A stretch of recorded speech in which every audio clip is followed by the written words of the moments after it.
Don't trip, you know? I know things is hard right now. You looking for a job. You out there hustling. I wanted to talk today a little bit about how I became a Tupac fan. Most of the investigators that I've met that are in this space really don't like Tupac. They really have nothing good to say about Tupac. And I've become a Tupac fan. And how did that happen? Well, I was on a bonding trip with my son, and it was a 13-hour road trip. And about an hour in, my son looks at me and says, "Dad, I'm taking over the stereo." I looked at him, I was like, "What?" He was like, "Yeah, I'm not going to listen to your bullshit rock and roll." I looked at him and I said, "Son, I'm not going to listen to your bullshit rap." And I realized that what had started out to be such a great trip where he and I were going to bond and get along and have, one of those great father-son outings, a great father-son experience, that this was all of a sudden going to turn bad. And this was going to, instead of being a positive for me and for my relationship with my son, this was going to be a negative. So I thought, I really have to do something here, or this is going to be bad. This is going to be really bad. And so I turned to my son and I said, "Okay, here's what we'll do.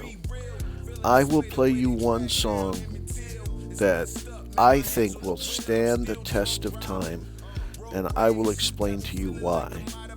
And I want you to do the same with me. You play me a song, and you tell me why you think that song will stand the test of time." And the songs that he played me were Tupac songs. And on that road trip, I became a Tupac fan.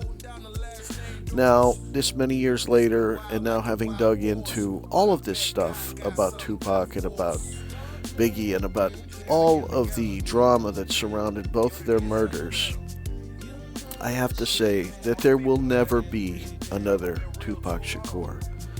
He was the real deal.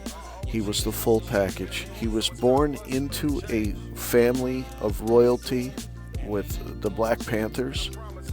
He was from birth put on a list, and he was monitored constantly by the U.S. government and by other people.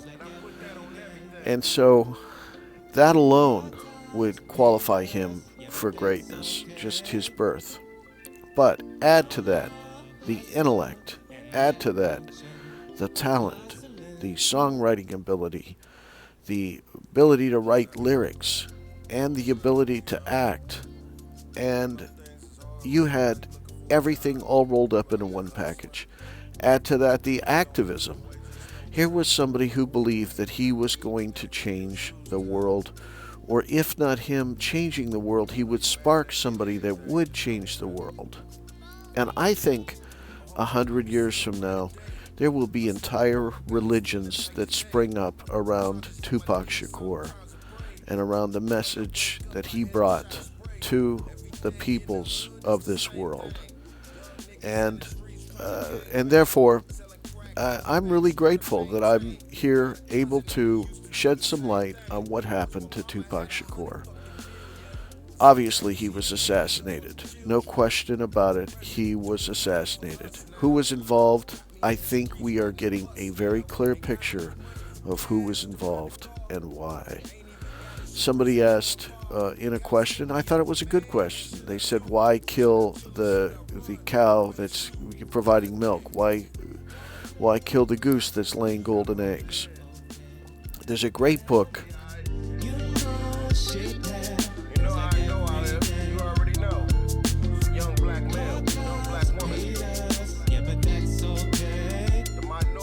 And it's about the ghetto. And it was a great book for me to read. One of the first ones I read when I started getting into this space. And there's a bunch of characters in it. I'll put a link to the book in the notes because everybody should read it. And in there it talks about moving in to the ghetto.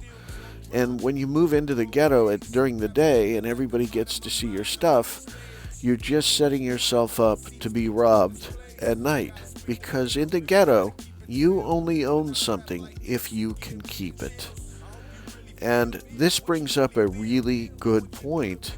Why kill the goose that laid the golden eggs? Well, if there's all of a sudden going to be accountants and attorneys and there's going to be, real contracts, then the contract that you made that's a flimsy jailhouse, it was supposed to be a jailhouse contract, signed on the 15th by Suge, signed on the 16th by Tupac. So there was definitely some forethought. Why wasn't it typewritten? They wanted to cloud his music. They wanted to cloud the accounting. They wanted to steal his money. And so what was going to happen if all of a sudden, Creative Artist Agency or ICM or William Morris got involved, and now you have attorneys that come in, and all the shenanigans that these guys were pulling on Tupac would no longer happen, and there'd be a question. They would claw back income from Death Row Records. And so why kill the goose that lays the golden egg? He had 200 songs in the vault, and it was definitely a paradigm that was shifting. And they were not going to be able to control the future, but they could control the past. Tupac was expected to live. He was in the hospital, and he was expected to survive. And he ends up dying 2 days before the contract, the 1-year anniversary of that contract signed by Suge Knight and Death Row Records. In the hood, it's the same thing. Young niggas in the streets trying to gang bang. Selling crack in them packs trying to maintain. Got a cousin and he used to do the same thing.